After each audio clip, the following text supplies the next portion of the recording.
छुट्टी हुई है।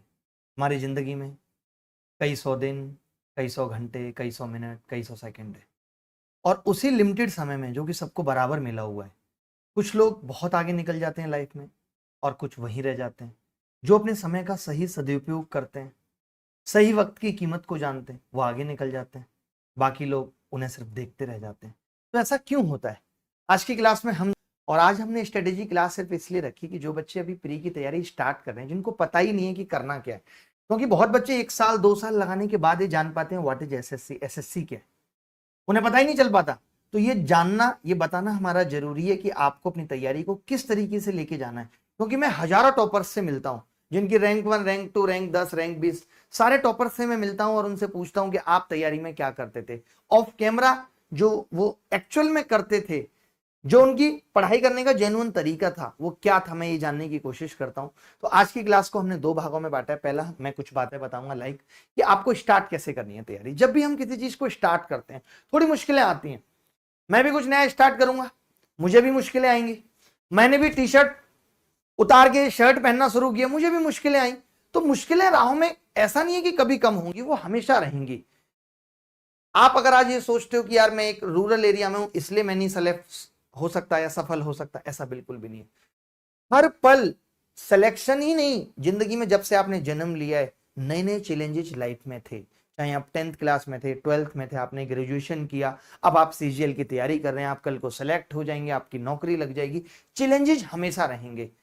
हमेशा लर्निंग्स लेकर के हमें आगे बढ़ना होगा। जो गलतियां होंगी उनसे भुला करके आगे बढ़ना होगा। तो आज की क्लास में पहले तो हम जानेंगे कि हाउ टू स्टार्ट, की तैयारी को स्टार्ट कैसे करें। उसके बाद हम जानेंगे हाउ टू पंचुअल, कि पंचुअल रहने का तरीका क्या है, कि हम कोई भी चीज लगातार नहीं कर पाते। आज हम स्टार्ट तो करते हैं, मैंने जिम जाना शुरू किया, मैं 2 दिन जाऊंगा, मैंने खेलना शुरू किया, मैं 2 दिन खेलूंगा, मैंने दौड़ना शुरू किया, मैं 2 दिन दौड़ूंगा। तो हम 2-4 दिन 5 दिन के बाद क्या होता है, हमें लगता है यार बेकार है। स्टार्टिंग में बहुत जोश रहता है, बट उस जोश को मेंटेन नहीं रख पाते। तो ऐसा क्यों नहीं कर पाते, कैसे आप अपने जोश को मेंटेन रख पाएंगे? दूसरी चीज, व्हाट टू लीव, हमें छोड़ना क्या है। जब हम एसएससी की तैयारी कर रहे हैं या हम जब अपनी मंजिल की तरफ बढ़ रहे होते हैं, तो क्या ऐसी चीजें जो हमें छोड़नी होती हैं, जिन पर हमें ध्यान देने की जरूरत नहीं है, या जो हमारा समय खा रही हैं, जो हमारी सफलता में बाधक है, उन क्या क्या चीजों को हमें छोड़ना है, इस पे हम बात करेंगे। उसके बाद व्हाट टू फॉलो, क्या हमें किताबें फॉलो करनी है, क्या हमें पीडीएफ्स फॉलो करनी है, कौन से हमें चैनल फॉलो करने हैं, क्या क्या हमें फॉलो करना चाहिए, किसे फॉलो करना चाहिए, किसी को फॉलो करने से पहले क्या हमें जान लेना चाहिए, आजकल हम क्या फॉलो कर रहे हैं जिसमें हमारा मैक्सिमम समय जा रहा है और जो काम की चीजें वो हम नहीं देख पा रहे हैं, इस पे हम बात करेंगे। उसके बाद हाउ टू लर्न, सीखना कैसे है। किताब पढ़ना क्या है, नॉर्मल है, आप एक रीडिंग लगा देते हैं, बट उससे सीख क्या रहे हैं, और सीखने के बाद क्या आप इंप्लीमेंट कर पा रहे हैं उस चीज को, ये मायने रखता है। उसके बाद हाउ टू अचीव गोल, और कब ऐसा होगा कि आपकी नौकरी लगेगी, कब ऐसा होगा आप अपनी मंजिल को पहुंच पाएंगे। देखिए बहुत सारे लोगों के साथ क्या है, मैं आपको बताता हूं कि वो उस दिशा में चल ही नहीं रहे। लाइक मैं नोएडा में रहता हूं और मेरे को आगरा जाना है, और मैं दिल्ली की तरफ निकल जाऊं, हरियाणा की तरफ निकल जाऊं, तो क्या ये पॉसिबल है कि मैं कभी आगरा पहुंच पाऊंगा? नहीं। बहुत सारे लोग, हम में से बहुत सारी कंपनियां, बहुत सारे लोग उस दिशा में ही नहीं है जिस दिशा में मंजिल है। तो फिर पहुंचना और ना पहुंचने के बारे में तो सोचना ही बेकार है कि हम कभी पहुंच पाएंगे। हम तो उस दिशा में ही नहीं चल रहे, हमारी डायरेक्शन ही ठीक नहीं है। तो हमें क्या करना है कि हम ठीक डायरेक्शन में हैं या नहीं, ये पता करने के लिए इस पे हम बात करेंगे। पहली स्टेप से शुरू करते हैं। तैयार हैं आप सब? How to start.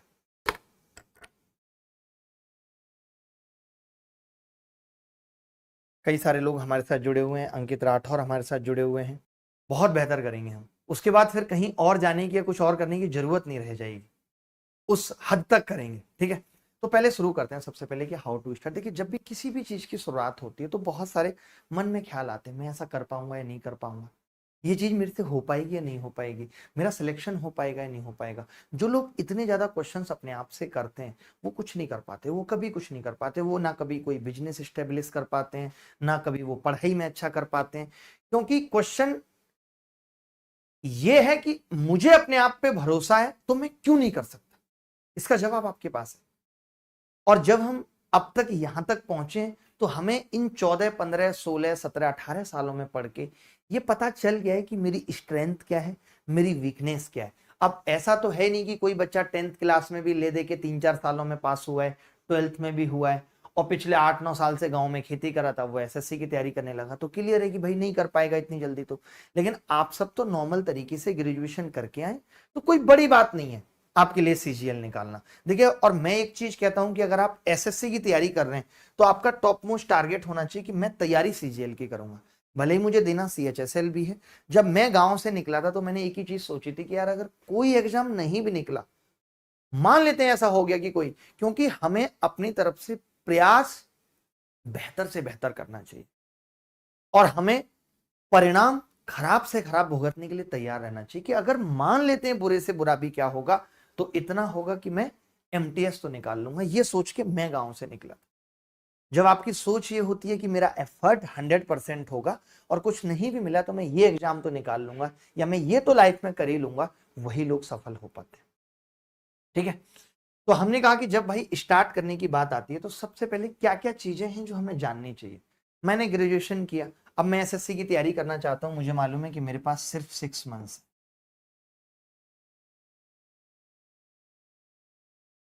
मेरे पास 6 मंथ्स, अभी 6 महीने हैं आराम से। अब 6 महीने में मेरी स्ट्रेटेजी क्या होनी चाहिए कि मैं निकाल पाऊंगा। तो पहले तो ये दिमाग में बिठा लीजिए, मैं भी इतने सारे टॉपर्स से मिलता हूं और आपने भी देखा होगा, मैक्सिमम टॉपर्स यही कहते हैं कि भले ही हमने 1-2 साल तैयारी की, बट वो 1-2 साल तैयारी हमने मन से नहीं की थी। इसलिए हमें यही समझ में आया कि अगर 6 मंथ्स तैयारी बहुत मन से कर ली जाए, 6 मंथ्स तैयारी बहुत मन से कर ली जाए, तो सीजीएल निकलने से कोई नहीं रोक सकता।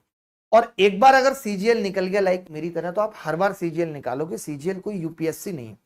एक बार अगर आपका एग्जाम निकल गया तो हर बार निकलेगा, हर बार। चाहे आप फिर सीएचएसएल में बैठ जाना, चाहे आप एमटीएस में बैठ जाना, लेकिन उसके लिए करना क्या होगा। सपना हर कोई देख लेता है, यार हाँ मेरी भी नौकरी लगनी चाहिए। जब जिस दिन रिजल्ट आता है, लोगों को बधाइयां मिलती हैं, तो हम अपना मन महसूस के रह जाते हैं, बधाइयां हमें क्यों नहीं मिली, हमसे कोई क्यों नहीं कह रहा यार तुम्हें बधाई हो, तुम्हारा सिलेक्शन हो गया, अब मैं भी पढ़ूंगा। और 3-4 दिन हम अच्छे से पढ़ाई करते हैं, उसके बाद वो जोश हमारा ठंडा हो जाता है और हम नहीं कर पाते। ठीक है, तो मैं वही बता रहा हूं, उन्हीं लोगों के लिए बता रहा हूं कि जो एकदम नए हैं उन्हें अपनी तैयारी में क्या करना है। ठीक है, जो एकदम नए हैं उन्हें अपनी तैयारी में क्या करना है। सबसे पहले आपने देखा कि भाई आपकी कैपेबिलिटी क्या है, तो आप सबसे पहले एक एसएससी का कोई लेटेस्ट पेपर या 2 पेपर, लाइक 2020 का सीजीएल और 2021 का सीजीएल, आप ये 2 प्री के पेपर एनालिसिस करो सबसे पहले। अगर आप तैयारी कर रहे हो, मैं ये मानता हूं कि अगर आप तैयारी करना स्टार्ट कर रहे हो, कई लोग कहेंगे हमारी तो तैयारी बिल्कुल अभी है ही नहीं, हम कैसे प्री का पेपर दे सकते हैं। तो देखो, ऐसा बिल्कुल नहीं है। अगर आपको लगता है कि ऐसा है, तो फिर तो सीजीएल का पेपर नर्सरी के बच्चे को दे देना चाहिए। सीजीएल का मतलब ही है कंबाइंड ग्रेजुएट लेवल, यानी कि आप ग्रेजुएशन कर चुके हैं और ग्रेजुएशन तक आपने बहुत कुछ सीख लिया है। अब उस सीखे हुए में से आप कितना इंप्लीमेंट कर पा रहे हैं या नहीं कर पा रहे, ये आपको 2020 या 2021 का पेपर देने के बाद पता चलेगा। मान लेते हैं कि आपने ये पेपर दिया और कई बच्चे इसमें ऐसे होंगे जिनको लग रहा है कि वो 100 नंबर बहुत आराम से स्कोर कर गए या 100+ स्कोर कर गए, और कई बच्चे ऐसे होंगे जो 90 भी नहीं कर पा रहे, जिनके नंबर 90 से भी कम है। 2 तरीके के बच्चे, 2 तरीके के बच्चे हैं। एक तो जो 100+ स्कोर करके, इसका मतलब कि उनके लिए बहुत आसान है, वो 6 महीने में बिना किसी घबराहट के, बिना किसी टेंशन के सीजीएल। और कुछ बच्चे यहाँ हैं और सिलेक्शन यहाँ है, तो पहले इनको इनके बराबर पहुंचना है और फिर इस रेस में शामिल होना है। इनके लिए मेहनत ज्यादा है। अगर मैं कहूंगा कि इनको 8-10 घंटे पढ़ना है, तो इनको 10-12 घंटे पढ़ना है। आप मेरी बात को समझ पा रहे हैं? कौन कौन हमारे साथ है? सर बेसिक से कहां से पढ़ूं? देखो, पहले तो आज से अगर आप मेरी बातों को मानते हो तो ये बेसिक भूल जाओ। इस बेसिक के नाम पे आपका बहुत बड़ा वाला काटा जा रहा है। ये कुछ बेसिक नहीं होता, बेसिक नहीं होता। क्या है बेसिक, मैं आपसे पूछ रहा हूं, क्या है बेसिक? आप अपनी लाइफ में अप्लाई करते हो बेसिक? किसी को आप महिला मित्र बनाने जाते हो तो आप पूछते हो कि इसके बेसिक्स क्या है? Go with the flow. जैसे आपको तैयारी करनी है, आपको सीखना है, आप किसी चीज को सीख गए, आप इंप्लीमेंट कर पा रहे हैं मॉक में, बस बात खत्म। आप किस बेसिक के पीछे पड़े हो, मेरे को ये समझ में नहीं आता।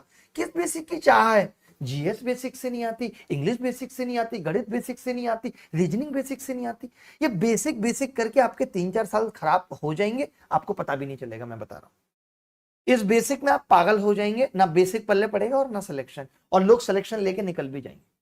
तो जब हम स्टार्ट कर रहे हैं तो सबसे पहले हमें 2 प्री के पेपर देखने हैं। उसके बाद प्री के पेपर देखने के बाद आपने डिसाइड कर लिया कि आप किस सेक्शन में आ रहे हैं, 100+ वाले में आ रहे हैं, 90- वाले में आ रहे हैं।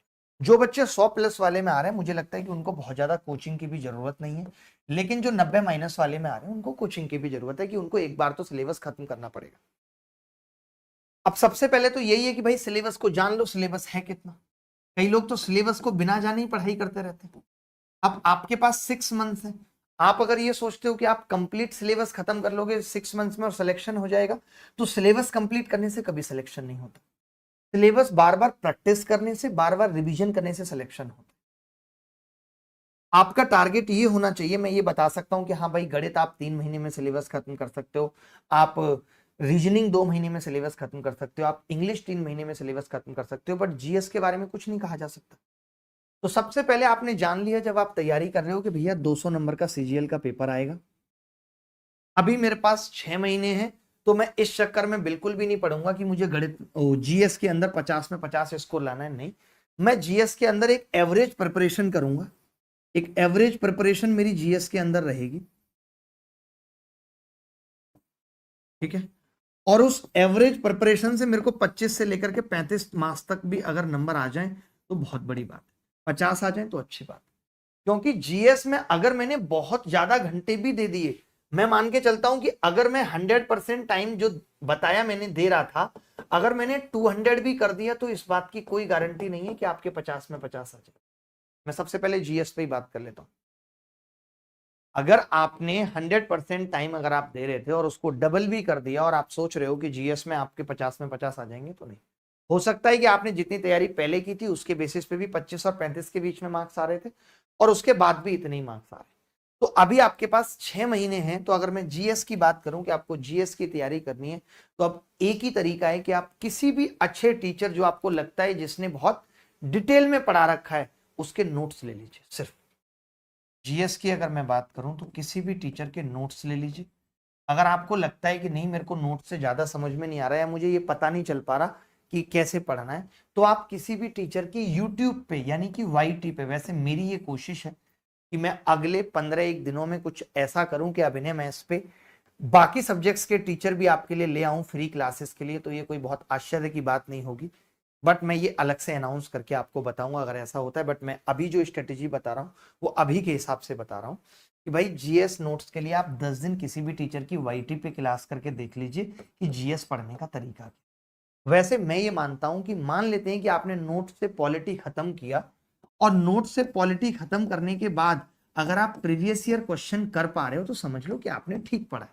क्योंकि जीएस भी उस ज्योमेट्री की तरह है कि खाली अगर आपने थ्योरम सीख ली और आप सोचो कि आप कर जाओगे, नहीं। मैं ऐसे बहुत बच्चों को जानता हूं जिन्होंने पूरी लक्ष्मीकांत ऐसे ऐसे करके रंग दी और उनसे 4 सवाल पूछो तो नहीं बन पाते, क्योंकि लर्न करना पड़ेगा। सिर्फ पढ़ने से काम नहीं चलेगा। आपने नोट्स देखा और टिक कर दिया, पेपर में आप अप्लाई नहीं कर पाएंगे।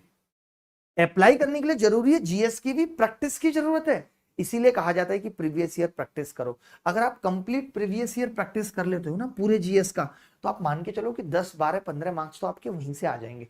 जरूरी नहीं है एज इट इज सवाल आए, बट हाँ सवालों में लिंक तो होता है ना। जब आप किसी सवाल को पढ़ते हो तो उसके नीचे जो उसका एक्सप्लेनेशन होता है, कई बार वहीं से सवाल बन जाता है। और अब तो घटना चक्र की किताबें इतनी अच्छी हैं प्रैक्टिस के लिए, आप ले सकते हो। हिंदी मीडियम में भी अवेलेबल है, इंग्लिश मीडियम में भी अवेलेबल है, अगर आपको जीएस की प्रैक्टिस करनी है तो। मेरी बात को समझ रहे हो? एक बच्चा कुछ कह रहा है, एक बच्चा कह रहा है सर अभी मार्केट में बहुत क्लास नोट्स आ गए। ये एजुकेशन एक सोशल कॉज हुआ करता था यार, एक सामाजिक कार्य था। लोगों ने इसे मार्केट, धंधा, बिजनेस, ऐसे ऐसे वर्ड्स जोड़ के इसको इतना अपवित्र बना दिया जिसकी कोई सीमा नहीं है। मैं बड़ा आहत हूं इस बात से कि एजुकेशन एक इमोशन था, उस इमोशंस को इस कदर बर्बाद कर दिया जैसे प्यार को उस धंधे ने किया। समझने वाले समझ गए होंगे। चलिए आगे बढ़ते हैं, ठीक है। तो मैं ये कह रहा था कि जीएस की अभी तैयारी अगर सच में 6 मंथ्स है, तो मैं कहूंगा कि 2 से 3 मंथ सिर्फ नोट्स पढ़ो, 2 से 3 घंटे पर डे नोट्स पढ़ो, नोट्स पढ़ो। और एक दिन छोड़ के एक दिन 1 घंटा कम से कम प्रैक्टिस। अगर आपने जीएस का सिलेबस खत्म करने की सोच ली और आपने क्लास लेना चालू कर दिया, तो ये पूरा साल निकल जाएगा।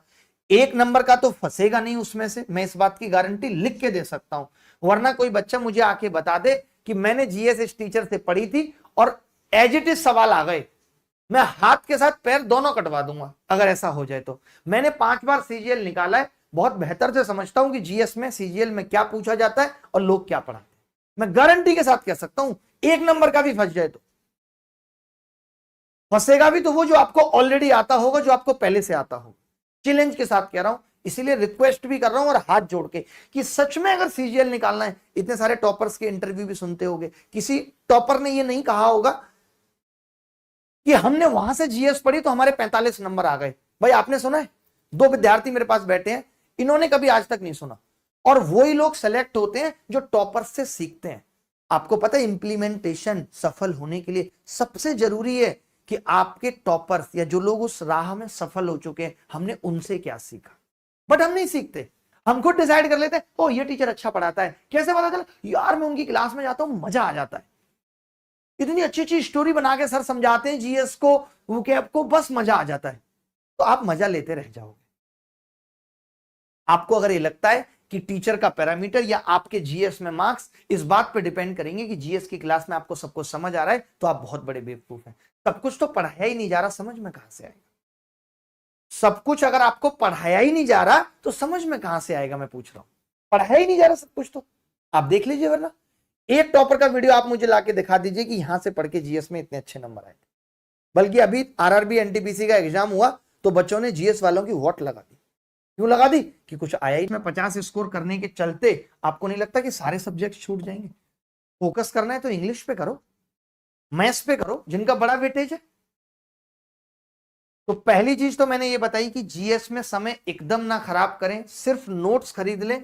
अगर आपको लगता है कि मैं नोट्स नहीं मिल पा रहे हैं तो मैं नाम भी बता देता हूं। अगर आप मुखर्जी नगर में रहते हैं या आपको ऑनलाइन भी नोट्स मिल जाएंगे, आप राजेश शुक्ला के नोट्स ले सकते हैं। अगर कुछ फंसेगा मैक्सिमम तो यहां से भले फंस जाए, बाकी तो मैं गारंटी नहीं ले सकता किसी की। राजेश शुक्ला एक जीएस के टीचर है, ऑनलाइन भी इनकी वीडियोज पड़ी हुई है। आप वो वीडियो से भी ये सीख सकते हो कि पढ़ने का तरीका क्या है। आप इन वीडियो से ये सीख सकते हो कि पढ़ने का तरीका क्या होना चाहिए। एक बुड्ढे से टीचर है, मतलब एज्ड टीचर है, आपको लगेगा ये तो हंसी मजाक भी नहीं कर रहे, बड़े अजीब से पढ़ा रहे हैं, ऐसा हो सकता है। बट सच्चाई यही है कि इनके पढ़ाए हुए से मैं फिर भी ये कह सकता हूं कि 25, 27, 28 नंबर का आ सकता है। कुछ एक सब्जेक्ट्स पढ़ाते हैं, हिस्ट्री या पॉलिटी, बट वहां से आपको तरीका आ जाएगा कि पढ़ना कैसे। ठीक है, पहली बात तो ये मैंने बता दी। जीएस के लिए प्रैक्टिस के लिए मैंने बता दिया, चाहे इंग्लिश मीडियम के हिंदी मीडियम के, आप घटना चक्र की किताबों से प्रैक्टिस करें, वो बेस्ट किताब है। और वो अब से नहीं है बेस्ट, हमारे टाइम पे तो आती भी नहीं थी इंग्लिश मीडियम की, तब से बेस्ट है, क्योंकि उनमें एक्सप्लेनेशन बहुत अच्छे से दिया होता है। और आज से शुरू कर दें। आज से मैंने आपको बता दिया कि 2 घंटे खुद से पढ़ना, नोट्स बनाने का वक्त नहीं है तो नोट्स दूसरों के लेंगे, किसी टीचर के लेंगे, या इनके नहीं मिल पाते तो किसी और टीचर के लेंगे जो आपको लगता है। बट 1 घंटे डेली प्रैक्टिस करनी है। 1 घंटे का मतलब हो गया 1 मिनट में भी लगाऊं तो मैं 60 सवाल मुझे जीएस के सीखने हैं, रटने हैं। 60 सवाल हर हाल में। मैं 3 महीने बाद फिर बताऊंगा स्ट्रेटेजी कि क्या होनी चाहिए। अभी मैं 6 महीने के हिसाब से बता रहा हूं आपको क्या करना है। तो जीएस में मैंने आपके 2 से 3 घंटे यानी 3 घंटे पर डे मैंने बता दिए कि जीएस में आपको क्या क्या करना है। रोज करंट अफेयर की क्लास देखने की कोई जरूरत नहीं है। ये समझ लो कि जो काम आप एक चीज देखते होगे कि कोई भी टीचर यूट्यूब पे करंट अफेयर पढ़ा रहा है या किसी ऐप पे करंट अफेयर पढ़ा रहा है, सबसे ज्यादा बच्चा पढ़ रहा है। और सेलेक्ट कितना होता है आपको मालूम है कि अगर 1 लाख मान लेते हैं, 1 लाख बच्चे तैयारी कर रहे हैं फॉर एग्जाम्पल, तो 10 बच्चे सेलेक्ट होते हैं। 10 शायद मैंने ज्यादा ले ली, रेशियो की बात करूं मैं। इसका मतलब है कि ज्यादा लोग देख रहे हैं, यानी कि ज्यादा असफल लोगों की क्वांटिटी ज्यादा है। तो जो काम असफल लोग कर रहे हैं वो आप क्यों कर रहे हैं? वो आप क्यों कर रहे हैं? भाई आज स्थिति ये है कि जो आईएएस का टॉपर का इंटरव्यू आया था ना, मैंने वो इंटरव्यू सुना तो वो पता है क्या कह रहा था कि मैं आज के दौर में न्यूज़पेपर पढ़ के अपना समय नहीं खराब करती थी। मैं क्यों करती? मैंने देखा था टेलीग्राम में कई लोग हैं जो न्यूज़पेपर में आई हुई इंपॉर्टेंट बातों को कट करके हाईलाइट करके भेज देते थे, तो मैं वहां से। आज स्मार्ट स्टडी का दौर है। आज कोई कहे कि मैं करंट अफेयर के लिए हिंदू न्यूज़पेपर पढ़ूंगा, कितने घंटे पूरे दिन में? 12 घंटे। अरे भैया आईएएस की तैयारी करने वाले नहीं पढ़ रहे, क्योंकि आजकल साधन इतने आसानी से अवेलेबल होने लगे। पहले तो लोग मैगजीन से पढ़ के नोट्स बनाते थे, अब क्या जरूरत है? बिल्कुल कोई जरूरत नहीं है। कौन सी किताब आती है वो जो हम बता रहे थे, एक जो उस दिन डिस्कशन हो रहा था मनदीप के साथ, करंट अफेयर के लिए प्रैक्टिस के लिए हो रहा था। हाँ मैं अभी बता दूंगा, आप पूछ लो उससे कौन सी किताब थी। एक किताब आती है वो मैं करंट अफेयर के लिए बता देता हूँ, बाकी वो प्रैक्टिस के लिए बता रहा हूँ, बाकी नोट्स किसी भी टीचर के फॉलो कर लो। नोट्स किसी भी टीचर के फॉलो कर लो। आपको लगता है, जैसे आज मैं देख रहा था काफी सारे टीचर हैं, कुमार गौरव उत्कर्ष क्लासेस, या फिर मैं और किसका नाम लूं, करंट में और कौन पढ़ा रहा होगा, हाँ वरुण अवस्थी है। और यूट्यूब पे कौन पढ़ा रहा है, यूट्यूब वालों की बात कर रहा हूँ मैं सिर्फ, यूट्यूब पे और कौन कौन पढ़ाता है, सिर्फ उनकी। तो मैं इनके नोट्स की बात कर रहा हूँ। क्या लेना है, इनके नोट्स लेने, नोट्स इनके लेने। अपने घर में कोई आपका भाई 10th 12th क्लास में पढ़ने वाला है तो उसको कह दो भाई मुझे इनकी यूट्यूब की क्लास से स्लाइड की फोटो खींच के भेज दे। क्वेश्चन ही तो करा रहे हैं ना। अगर आप सच में सीजीएल निकालना चाहते हैं, मैं स्पेशली जो बता रहा हूं वो सीजीएल के लिए बता रहा हूं, मुझे मतलब सीजीएल से है, मैं स्पेशली सीजीएल के लिए ही पढ़ाता हूं, एसएससी के लिए पढ़ाता हूं जिसमें सीएचएसएल एमटीएस सीपीओ ये 4 चीजें आती हैं। मैं रेलवे वगैरह इन सब के लिए नहीं पढ़ाता। जिस बच्चे को मैं गणित पढ़ाता हूं, कोई भी पढ़ सकता है, बट मैं ये जो स्ट्रेटेजी बता रहा हूं ये उन लोगों के लिए बता रहा हूं जो सीजीएल है। लास्ट के 15 मिनट, ओ सॉरी, लास्ट के 5-7 मिनट उन लोगों के लिए बताऊंगा जो भी मेंस की तैयारी कर रहे हैं। तो अभी मैंने जीएस की समस्या सॉल्व कर दी, आपको कैसे करना है, नोट से ये पढ़ना है, प्रैक्टिस कैसे करनी है, किस किताब से करनी है, किसी टीचर की अगर वीडियो देख के सीखना है कि पढ़ने का तरीका क्या होना चाहिए, तो मैंने उस टीचर का नाम भी आपको बता दिया, उस टीचर का नाम आप देख लो। ठीक है, आगे बढ़ते हैं। जीएस की इतनी बात हो गई, वाकई में बहुत, मैं जिनकी बात कर रहा हूं ना, हालात ये तक भी हुए कि उनके बताए हुए 15 के 15 सवाल भी फंस गए किसी एग्जाम में। बहुत अच्छा पढ़ाते हैं, मतलब बहुत पुराने टीचर हैं, आप कोई नहीं पूछ रहा ना, लेकिन कंटेंट में दम है। आप ये मत सोचा करो कि किसी को बहुत लोग जानते हैं तो ये बहुत अच्छा होगा। राखी सावंत को सब जानते हैं, बट जब पिक्चर में कोई नहीं लेता, पिक्चर में लेने की बात आती है हम तो आलिया को लेंगे। तो जानना बड़ी बात नहीं है कि उसको बहुत लोग जानते हैं, बहुत लोग देखते हैं, ये कोई बड़ी बात नहीं है, जानना बड़ी बात नहीं है। आप जाने किस चीज के लिए जाते हो, क्या किया है आपने, आपने बहुत लोगों को सिलेक्शन करा दिया है, क्या हर टॉपर आपका नाम ले रहा है, आप बिजनेस ही तो कर रहे हो, हैं? अच्छा बिजनेस कर रहे हो तो हम मान लेंगे आप बड़े टीचर हो। बताओ आप, आज लोग एजुकेशन को कैसे बोलते हैं, अरे हमारा ब्रांड है बहुत बड़ा हो गया, अच्छा बिजनेस, धंधा अच्छा चल रहा है, धंधा, दिस इज द धंधा। Education was a social cause, सामाजिक कार्य के लिए हमारे देश में शिक्षा और स्वास्थ्य कभी बिजनेस नहीं थे, इमोशन थे कि लोगों को शिक्षित करें तो देश आगे बढ़ेगा। लेकिन it is converted totally into the business. Discount model आ गए, तमाम तरीके के मॉडल हैं, अलग अलग मॉडल है, मैं भी एक्सप्लेन नहीं करूंगा, इन पे भी कभी बात करेंगे। बट सच में मुझे लगता है कि कुछ बदलने की जरूरत है, कुछ बदलाव की जरूरत है। मैं 2 साल सो क्या गया, लोगों ने तमाम गंदगी फैला दी, बट कोई नहीं, अभी वक्त आ गया है और बदलेंगे। एक बच्चा कह रहा सर आज आपकी पैंट ज्यादा उतर रही है, ये यार इसने बिल्कुल सही समझा, एकदम पैंट उतर रही है, वो पैंट नहीं है पजामा है ना, और वो भी लीनन है तो वो खिसकता रहता है, कोई बात नहीं। चलिए हमने इस पे बात की, मैं बहुत सारी चीजें आपके लिए लेके भी आ रहा हूँ, मैं बस अभी बताना नहीं चाहता कि जब चीजें आ जाएं और तब बताएं तो बहुत अच्छा लगता है। अब हमने जीएस की बात कर ली, मैंने टीचर बता दिया, मैंने किताब बता दिया, पर डे कितना पढ़ना है मैंने ये बता दिया, प्रैक्टिस कैसे करनी है, खाली पढ़ने से काम नहीं चलेगा, मैंने वो भी बता दिया। ठीक है, अब मैं बात करता हूँ रीजनिंग की, जो कि आजकल सबसे बड़ा मुद्दा बना हुआ है।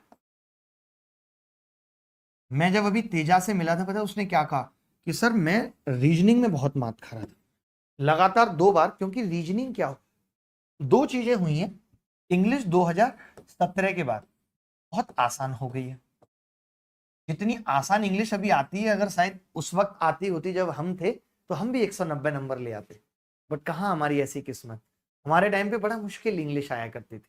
आप चाहो तो उठा के देख लेना पेपर 2012 13 14 का, आपको पता चल जाएगा। लेकिन ऐसा जरूरी नहीं है कि इंग्लिश हमेशा आसान आती रहेगी, ये भी एक दिन मुश्किल आएगी, मैं इस बात को फैक्ट बता रहा हूँ। ठीक है, तो मैंने कहा रीजनिंग मुश्किल आने लगी है, और रीजनिंग एक ऐसा सब्जेक्ट है कि अगर मैं तैयारी नहीं करके गया तो ऐसा भी हो सकता है मेरे 35 मार्क्स। और रीजनिंग में 50 से कम लाना एक श्राप है। अगर आपके रीजनिंग में 50 से कम मार्क्स आ रहे हैं तो सोचो आपको श्राप मिला हुआ है, कोई बहुत बड़े बाबा का श्राप मिला हुआ है। अगर आपके 50 से कम आ रहा है, 35 तक लोग चले जाते हैं, सोचो क्यों चले जाते हैं, क्योंकि वो हल्के में ले लेते हैं। रीजनिंग को हर आदमी हल्के में ले लेता है तो हल्के में लेने वाली चीज ये नहीं है कि मैंने कह दिया भारी में ले लिया तो आपने 4 ट्यूशन लगा लिए रीजनिंग के, सुबह शाम तक आप रीजनिंग पढ़ रहे हैं।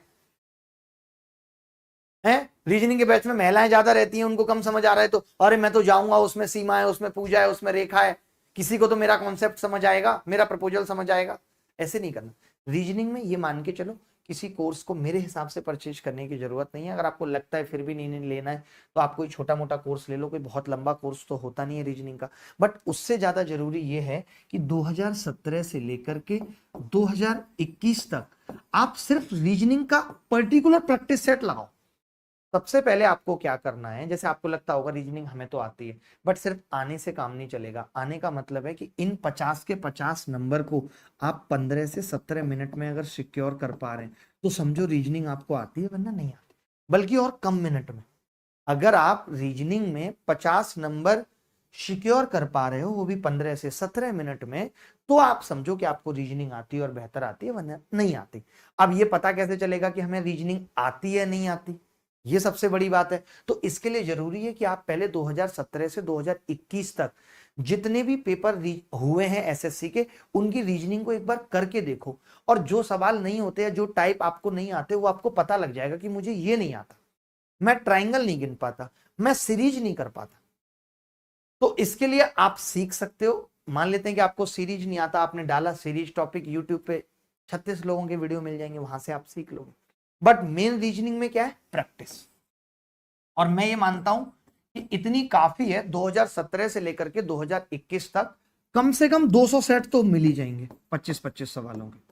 और 200 सेट अगर आपने 25-25 सवालों के कर लिए, वो भी टाइम लगा के, कि 15 मिनट में हो रहा है या नहीं हो रहा, तो दुनिया की कोई ताकत नहीं है कि आपको रीजनिंग में 50, 48, 49 नंबर लाने से रोक ले और आप 15 मिनट में ही कर पाओगे। फैक्ट है यार। हम अपने टाइम में, जो कि अपने आप को गणित का बादशाह समझते थे, हमने रीजनिंग को 15-15 दिन दिए और 50-50 प्रैक्टिस सेट किए कि कम टाइम लाना है भाई। मैं रीजनिंग से ही तो टाइम बचाऊंगा, मैं जीएस इंग्लिश से ही तो टाइम बचाऊंगा, तब तो मैं गणित को दे पाऊंगा। वरना हम यही कहते रहते हैं टाइम कम पड़ जाता है। कितने बच्चे, टाइम कम पड़ जाता है। अरे टाइम कम नहीं पड़ता पागल, तुम्हें आता नहीं है, तुम्हें आता नहीं है भी, इसलिए टाइम कम पड़ जाता है। तुम्हारे रास्ते ठीक नहीं है, तुम हमेशा जाम वाला रास्ता ले लेते हो, तो कैसे सही टाइम पे पहुंचोगे। जाके मिलते हो उससे, वो फ्रस्ट्रेट होती है, हमेशा लेट आते हो, तुम्हारा तो यही नाटक है, मुझे नहीं पीनी कोई कॉफी सॉफी, बाहर में जाओ तुम, मैं मिलूंगी भी नहीं आज के बाद तुमसे। ये स्थिति हो जाती है। ए टू जेड क्वांट बैच कब लेके आ रहा हूं, आज अनाउंस हो जाएगा, बस 10 मिनट का इंतजार हो। ए टू जेड क्वांट 2.0 कब आ रहा है, अभी अनाउंस हो जाएगा। कितनी मस्ती के साथ पढ़ेंगे ये भी। और मैंने ये भी कहा है, जो मैंने राजेश शुक्ला का नाम लिया है ना, मैं ये भी ट्राई करूंगा कि मैं इनको कांटेक्ट करूं कि यार हमारे चैनल पे आप फ्री पढ़ाओ, और जो की भी आपकी अफोर्डेबिलिटी कॉस्ट है, we will pay for you, मतलब आप लोगों के लिए हम ये कर सकते हैं उनको, ठीक है। क्योंकि जीएस में बहुत बड़ा गैप है। हर बच्चा ये कह रहा है कि जीएस में पढ़ा हुआ नहीं फंस रहा। और जब मुझे याद है कि जब हम इनके साथ पढ़ाते थे, ये कहते थे कि हमारा पढ़ा हुआ इस कदर फंस गया कि लोगों ने कह दिया कि पेपर आउट कराएं। भाई इनका कैसे पढ़ जाता था। एक तो आजकल क्या है, ऑनलाइन के दौर में हर कोई टीचर बन गया, कुछ करना ही नहीं है, एक कॉपी खोल लो, ऑनलाइन में पढ़ाना है, बैठ के पढ़ पढ़ के, ये लो ये लो ये लो, पता ही नहीं खुद की पढ़ाना क्या है। और चभी को यार इसको सब पता है। बच्चे ने सवाल पूछा, साइड में गूगल टैब खोला, सीधे आंसर। ऑनलाइन में 99% टीचर ऐसे हैं जिन्होंने कभी ऑफलाइन पढ़ाया ही नहीं। ऑफलाइन टीचर में टीचर मजता है, उसके दिमाग के इतने कॉम्प्लेक्सेस निकल चुके होते हैं, उसको पता है कि बच्चा क्या पूछेगा, बच्चे को कब डाउट आ सकता है। यहां तो वो चीज हो नहीं पाती। चलिए कोई बात नहीं। देखिए मैंने फिर वही कहा कि अगर रीजनिंग में 50 से कम नंबर आ रहे हैं, 15 से 17 मिनट से ज्यादा मिनट लगते हैं, तो आपको कोई श्राप मिला हुआ है, आपको ये श्राप हटाना पड़ेगा। उसके लिए करना क्या है, जो टॉपिक नहीं आते, हमारा एक और चैनल है लर्निंग हब, वहां पे रीजनिंग की रोज प्रैक्टिस कराई जाती है। तो मैं उन्हें भी ये बोल दूंगा कि वो 2017 से 2021 वाले सवाल प्रैक्टिस करा दें। तो जो बच्चे अभी स्टार्टिंग की फेज में है, जिनका सीजीएल अगले साल है, इस साल नहीं है, तो वो उस चैनल से भी पढ़ सकते हैं, लर्निंग हब। और नीचे जो होता है डिस्क्रिप्शन, उसमें लर्निंग हब चैनल का लिंक भी है, ठीक है। तो रीजनिंग के लिए क्या करना है भाई, 2017 से 2021 तक के 200 सेट हर हाल में करने हैं। ये मैं क्यों बता रहा हूं, आखिर इसकी वजह क्या है। इसकी वजह यह है कि हमें प्री के अंदर भी टारगेट लेके 200 नंबर चलना है, चाहे आए या ना आए, कि मुझे भैया 200 लाने। क्यों लाने हैं, क्योंकि मैं पहली बार में ये चाहता हूं कि अगर मेरी पहली प्रेफरेंस एमईओ है, एमईए, तो मुझे एमईए मिले। ऐसा ना हो कि 2 नंबर से एमईए रह गई। अगर मेरी पहली प्रेफरेंस आईटीआई है, मैंने उसके बाप को कह दिया था इनकम टैक्स इंस्पेक्टर बन के आऊंगा तुम्हारी बेटी को लेने, और उसमें मेरा 1 नंबर कम रह गया, तो पछताने के अलावा कुछ नहीं होगा, फिर आपको पड़ोसी की बेटी लेके आनी पड़ेगी। अब वो तो नहीं ला पाएंगे श्योर, क्योंकि आप कह के आए, ये आपकी भी तो ईगो है। बात समझ रहे हैं नहीं।